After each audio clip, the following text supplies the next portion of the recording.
La Guinée s'apprête à franchir une étape décisive dans sa transition politique. 4 ans après le coup d'État du 5 septembre 2021 ayant renversé le président Alpha Condé, le pays se dirige vers un retour à l'ordre constitutionnel. Un décret signé par le président de la transition, le général Mamadi Doumbouya, et diffusé à la télévision nationale samedi 27 septembre 2025, fixe la tenue de l'élection présidentielle au 28 décembre 2025.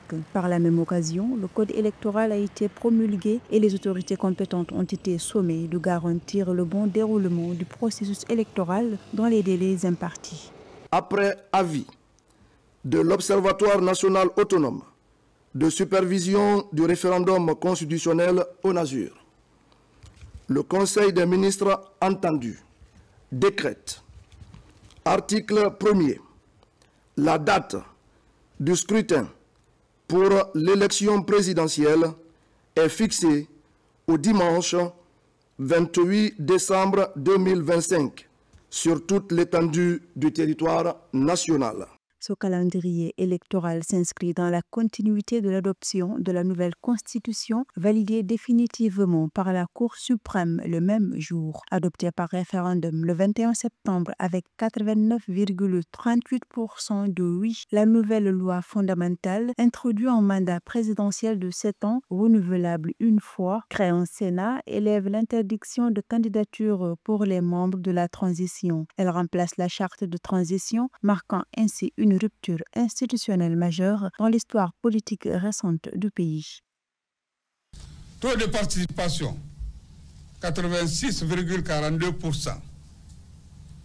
Vote en faveur de oui 89,38%.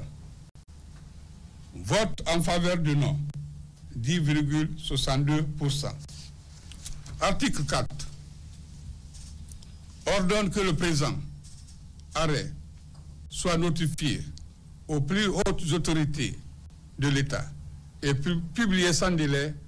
L'échéance de décembre représente bien plus qu'un simple scrutin. Elle incarne un test crucial pour la junte au pouvoir. Au-delà de l'organisation technique du vote, c'est la volonté réelle des autorités de Conakry à restaurer durablement l'ordre qui sera scruté tant à l'intérieur qu'à l'international. Le succès de ce processus électoral pourrait refermer le chapitre de 4 années de régime militaire et ouvrir une nouvelle ère démocratique encore fragile mais porteuse d'espoir pour des millions de Guinéens.